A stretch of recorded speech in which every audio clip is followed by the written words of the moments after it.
Have you ever felt bloated after a meal, or foggy during the afternoon, or you didn't have any energy and you thought you'd been eating healthy? Well, what if I told you it had nothing to do with calories or carbs or exercise, but your gut? Today we're going to dive into something that affects every one of us, and whether we realize it or not, our microbiome. And we're going to talk about why gut health is one of the biggest keys for a strong, long, healthy life. Now, this isn't a diet video by any means, but it's about understanding a system inside of us that literally affects so many different things, from our mood to our sleep to immunity to our weight to having energy. So many different things that it comes into play with. So remember, I'm not a doctor or scientist. I'm just trying to get this information out there the best that I can. I'm trying to use it myself, and I'm trying to present it to you in a practical way. So we're going to dive into this and see in a very real and practical way how we can apply it and use it and see the importance of it. I'm Steve from LZ23 Strength. Appreciate you tuning in. This is where we exert ourselves, we elevate our health and evolve in mind and body. And this is one of the topics that will help us do that. So first of all, what is the microbiome? Well, our gut is home to trillions of microbes, from bacteria to viruses to fungi, or fungi, however you want to pronounce it. And they're all living together in this collection of microscopic creatures is called our microbiome. So just think of that, this small area in our body, home to trillions. It's hard to comprehend some of that at times. And usually we think of our gut and we just think of, well, yeah, that's where our food goes and we digest our food. But there's more to it than that. Obviously, it does help break down food and helps us to take advantage of usable nutrients. It helps produce vitamins. It influences our immune system. It actually communicates with our brain. Actually, I've heard it said, not in some of the recent research I did, but previously, that it's almost considered a second brain because of so many things that it does for our bodies and functions that it's involved with. Then also affects our inflammation level. And we've talked about inflammation before as one of the leading causes of sickness, ailments, diseases, all things that are negative for our bodies. So we definitely want to keep inflation down, inflammation down, and certainly our gut health is going to affect this. And get this, 80% of our immune system actually lives in our gut. So it's good to know this information. If our microbiome is imbalanced, it's not just going to affect our digestion, but it's going to affect our sleep, it's going to affect our mood, how we store fat is going to be affected, and also, as I mentioned, inflammation, even right down to our skin can be affected. So I'm always trying to work on that too as I'm aging. So this is something that I want to take to heart. And just a side note here, sometimes I think we hear these things, and you might have heard stuff about gut health and the microbiome, but sometimes it's just like background music, or they used to call it elevator music. I don't know how often people are in elevators anymore, but it's in the background and you hear it, it's nice, but it doesn't have any lasting impact on us. And so we hear this and I should have a healthier gut, but really what does that mean? And do we actually try to learn about it and do anything about it? That's why I'm trying to present this out there so that we can think about it. And some of the things we're going to talk about are actually simple. I'm struggling in most of them, as almost every topic that I talk about, it's kind of a struggle for me. I have some strong points, but many other things that I really need to work on, and this is one, as we talk about it, I need to work on. So as we do that, let's see why most people have a poor gut health. And I don't think of myself with poor gut health, but when I go through a list of some of these things, you're going to see that probably don't have the best gut health. So why is it a problem for many of us? Well, our common lifestyle habits influence today our gut balance. And let me list a few of these, and you'll see. Like, first one I'm struggling with and working on: too much processed foods and added sugars. I need to do way better at that. Stress seems like one of the biggest factors in many people's lives today, dealing with stress. Also, medications, especially antibiotics. And I didn't get a chance to look this up, but I know when I was young, basically anytime you went to the doctor for anything, you were put on an antibiotic. So I don't know if that's the case today, but that certainly is going to have an impact on our gut health moving forward if that's the case. We don't eat enough fiber. Um, Actually, I don't have a video on that, but I have done some research and studying on fiber, and I'm trying to incorporate more myself and try to do that in the future. But I know I don't do well. Need to do better in that area. Lack of diverse foods in the diet. Um, we all seem to have a habit of eating the same things over and over again, and I'm guilty of that one too. So diversifying in our diet is vital and important. This is the only one that I do well. It says a lot of people have lack of movement, and I mentioned many videos where so many are considered sedentary and don't move enough. So that actually has an effect on our gut health. And then not enough sleep, and I'm working on that, but that's always been a struggle for years as well. So go through that list and realize, well, we got some work to do. And in general, not just for gut health, but all of our health, all of these areas are good to give attention to. And actually, probably the biggest trap in some of these ways is that we many times just try to work or treat the symptoms and not the actual cause. Like, for example, I mentioned at the beginning, if you're feeling bloated, what do people do? They take an antacid maybe. They're low in energy, I'll have another coffee. Or maybe if it's later in the day, I'll have an energy drink. So we never ask, why is there an imbalance? Why is the system not functioning properly in the first place? We just try to treat the symptoms, and many times that's a trap.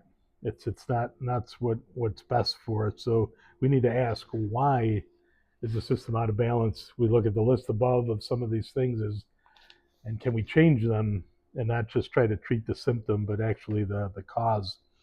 And our health is affected in 4 critical areas by our gut health. So let's talk about some real world impact of our gut health. First of all, our energy and mood. Our gut produces substances that affect our brain. Perhaps have you heard of the chemical serotonin when it comes to our brain? Well, that's one that's the gut literally has an effect on and influences how we feel. So energy and mood, oftentimes we might think it's other factors, but it's actually associated with our gut. A second area, as we've mentioned, inflammation and immunity.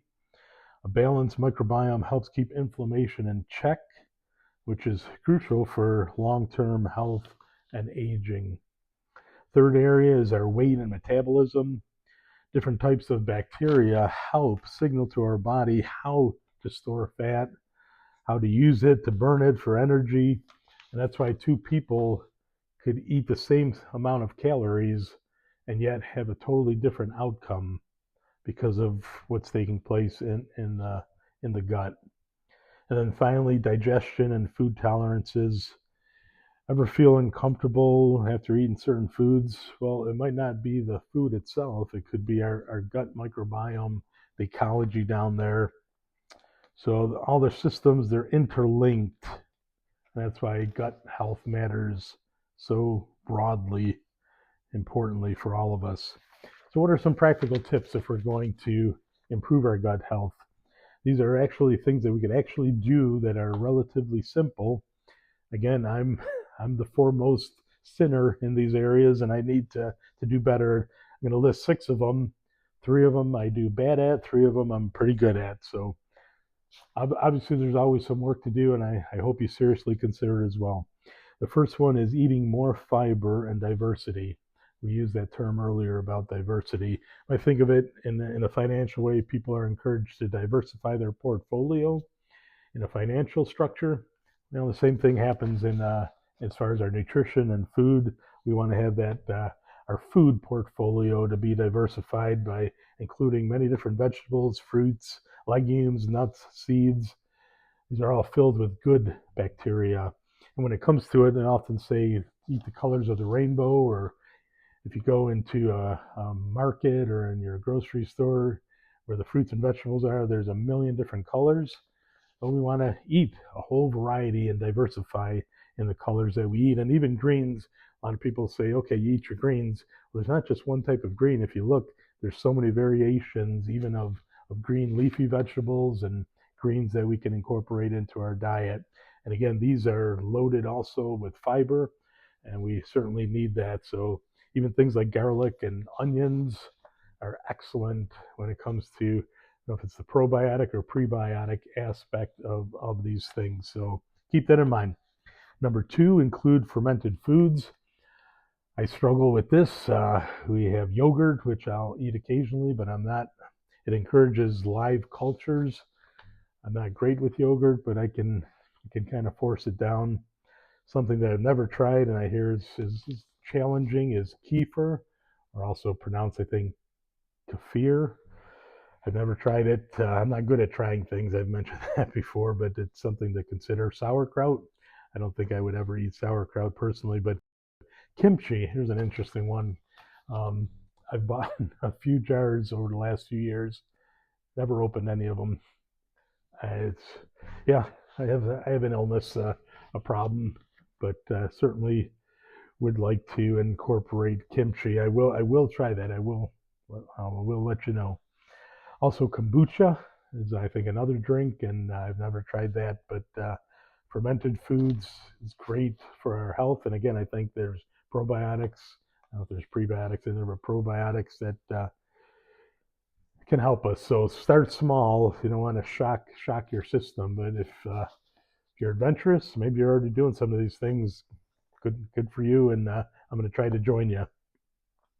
Third area is probably one of my biggest problems is minimizing refined sugars and processed foods. So they thrive. Bad bacteria thrives on simple sugars. So certainly limiting these things is going to have a good impact on our gut health. Now the next 3 I'm pretty strong in.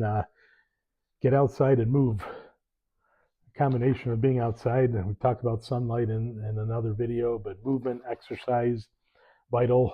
This area I'm pretty good at, but many people struggle with that. The 5th area, managing stress and sleep. You want to shoot for 7 to 9 hours, and the more we can control that, our microbiome will respond in a positive way. And the 6th area is hydration matters. And I just talked about that recently in another video about water helping things to move through our system. So we can have, when we go to the bathroom, we have healthy movements on all areas. So hydration definitely matters. Make sure you hydrate enough, drink enough water on a daily basis. So each of these lifestyles, it's not isolated, but they're habits that compound and make a world of difference for us. So when we think of our gut, it's kind of like a health command center, and we want to give it attention that it needs. I mentioned before that sometimes we hear these things and it's, oh, that's interesting, but we don't do nothing about it. So hopefully this little dive into it has given you some food for thought to look at for the future. Encourage you to take some action, even some simple steps. Maybe we can't do all of these things, but can we incorporate some of them and see if we start to feel better? It'll be motivating to incorporate more. So I appreciate you watching, and remember that gut health, it's not like a niche topic. It's actually vital and foundational for our health span. And as we talked about some of those things, I'm sure you've seen when I talk about the 4 pillars, exercise, nutrition, and sleep, they're all linked in with our gut health and our gut microbiome. So try to incorporate these things to be healthier. Remember to exert yourself, elevate your health, evolve in mind and body. And if you would please smash the like button, leave a comment, and also subscribe if you haven't already. Thanks for watching.